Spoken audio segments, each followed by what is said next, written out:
Alhamdulillah, alhamdulillahilladzi arsala rasulahu bil huda wa dinil haq liyudhhirahu 'alad dini kulli wa kafa billahi shahida. Asyhadu an la ilaha illallah wa asyhadu anna Muhammadan abduhu wa rasuluh. Alhamdulillah, kita berjumpa lagi untuk membahas tentang bagaimana kita tetap harus tabah menderita dalam memegang kebenaran. Dalam suatu ramalan, Rasulullah SAW menyampaikan sebuah ramalannya yang pada hakikatnya ramalan Rasul adalah wahyu dari Allah Subhanahu wa Ta'ala. Ramalan tersebut sebagaimana sabda Nabi SAW, "Sayati 'alan nasi zamanun la yanalul mulku fihi illa bil qatli wat tajabbari." Akan datang suatu masa kepada umat manusia ini, di waktu itu kekuasaan tidak bisa diperoleh melainkan dengan cara membunuh dan berbuat kejam. Walal ghina illa bil ghazabi wal bukhli. Kekayaan tidak bisa didapat melainkan dengan cara merampas dan kikir. Walal habbatu illa bi istikhrajid dini wattiba'il hawa. Dan simpati tidak didapat melainkan dengan jalan mengenyahkan atau menyampingkan agama dan mengikuti hawa nafsu. Faman adraka dzalika zamana fasawbari 'alal faqri wa huwa yaqdiru 'alal ghina. Maka barang siapa berjumpa dengan zaman itu lalu dia dapat tabah atas segala kemiskinannya padahal dia mampu menjadi kaya. Wa sabaru 'alal baghdati wa huwa yaqdiru 'alal habbati. Dan dapat tabah atas kebencian seseorang padahal dia mampu mencari kasih sayang orang atau simpati orang. Wa sabaru 'alal dhilli wa huwa yaqdiru. Dan dia tabah atas kehinaan padahal dia mampu mencari kedudukan. Alal izzi tahullah thawaba khamsina siddiqan mimman sadaqani. Maka Allah akan memberikan pahala sama banyaknya dengan pahala 50 orang yang membenarkan aku, maksudnya Rasulullah Muhammad. Hadis riwayat Tahawi dalam kitab Minhajus Shalihin halaman 1637. Ada 3 fokus topik di sini tentang mencari kekuasaan politik, kedua mencari kekayaan, dan ketiganya adalah mencari simpati atau pencitraan. Tentang kekuasaan politik itu sebetulnya memang mutlak harus ada dalam masyarakat. Karena itu jelas tanpa kekuasaan yang benar masyarakat akan kacau balau. Namun kita lihat dewasa ini kekuasaan itu diperoleh dengan berbagai cara yang batil. Di antaranya adalah dengan tipu daya, dari mulai menyindir lawan politik, kemudian mengingatkan, lalu mengintimidasi, mengancam, memenjarakan, bahkan yang terakhirnya adalah membunuh lawan-lawan politik. Na'udzubillahi min dzalik. Sesungguhnya kekuasaan itu haruslah diperoleh dengan cara yang halal berdasarkan musyawarah, karena kekuasaan itu pada hakikatnya adalah milik Allah. Maka baik cara memperoleh maupun cara menjalankannya harus berdasarkan ketetapan yang ditetapkan Allah Subhanahu wa Ta'ala. Mengapa? Ya jelas, karena sesungguhnya kekuasaan yang mutlak itu adalah pemiliknya Allah. A'udzubillahi minasyaitonir rajim. Qulillahumma malikal mulki tu'til mulka. Katakanlah Muhammad, wahai Tuhan pemilik kekuasaan. Jadi Allah itu adalah pemilik kekuasaan yang pertama, yang permulaan. Man tasya'u wa tanzi'ul mulka mimman tasya'u. Engkau berikan kekuasaan kepada siapapun yang kau kehendaki, dan kau cabut kekuasaan dari siapapun yang kau kehendaki. Wa tu'izzu man tasya'u wa tuzillu man tasya'. Engkau muliakan siapapun yang kau kehendaki dan engkau hinakan siapapun yang kau kehendaki. Ikhwati iman yang berbahagia, ini yang menjadi pegangan awal. Cobalah sejenak kita renungkan pidato pelantikan Khalifah Abu Bakar radhiyallahu anhu ketika ia diangkat menjadi khalifah. Beliau mengatakan, wahai manusia, sesungguhnya aku telah dipilih oleh kalian untuk memegang kekuasaan atasmu. Padahal aku bukan yang terbaik di antaramu. Maka jika aku salah, betulkanlah aku, ingatkan aku. Kejujuran adalah amanah dan dusta adalah khianah. Demikianlah kekuasaan itu hendaknya dijalankan. Fokus yang kedua dari ramalan Rasulullah SAW itu adalah tentang mencari kekayaan. Kekayaan di sini adalah suatu hal yang jelas fitri. Makanya Al-Quran menamakannya sebagai suatu hiasan.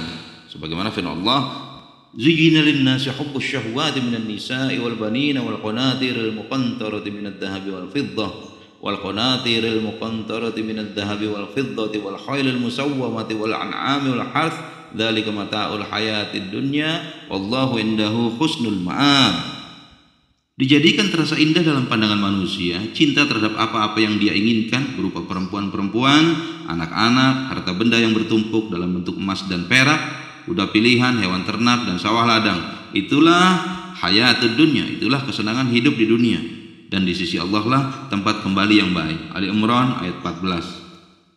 Selanjutnya Allah berfirman, "Huwallazi ja'ala lakumul ardu dhalulan famshu fi manakibiha." Dialah yang menjadikan bumi ini untuk kamu, untuk kita, yang mudah dijelajahi. Allah mudahkan untuk kita menjelajahi, maka jelajahilah dari segala penjurunya. Wa kullu min rizqih wa ilaihin nusyur. Dan makanlah sebagian dari rezekinya, dan hanya kepadanya lah kamu akan kembali setelah dibangkitkan. Quran surat Al-Mulk ayat 15. Masyarul muslimin yang berbahagia. Namun kita lihat fitrah itu seakan-akan hilang. Karena orang sekarang mencari kekayaan dilakukan dengan jalan tidak halal, dengan cara korupsi, merampas, merampok, kikir, anti zakat, anti sedekah.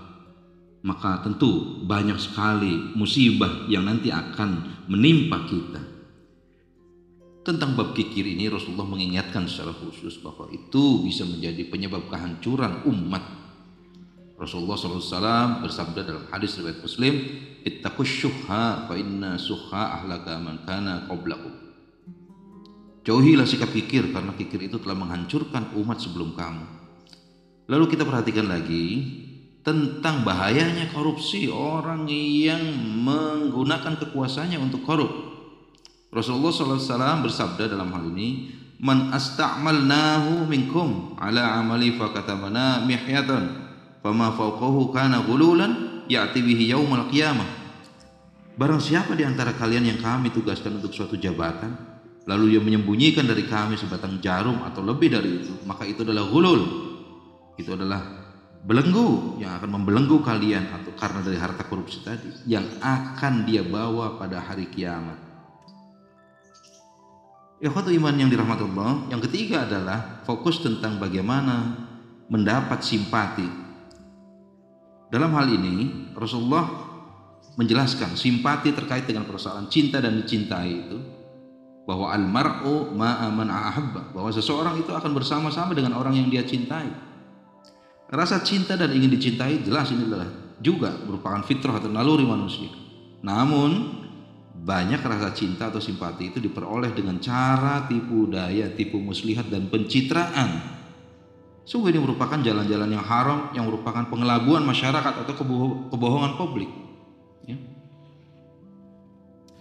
Rasulullah SAW bersabda, 3 orang yang Allah enggan berbicara dengan mereka pada hari kiamat, yaitu Allah tidak sudi akan memandang muka mereka. Dia tidak akan membersihkan mereka daripada dosa, tidak akan diampuni. Dan bagi mereka disiapkan siksa yang amat pedih. Mereka itu ialah orang tua yang berzina atau orang tua pezina. Kemudian yang kedua adalah wa malikun kadzabun, penguasa yang suka berdusta. Ya.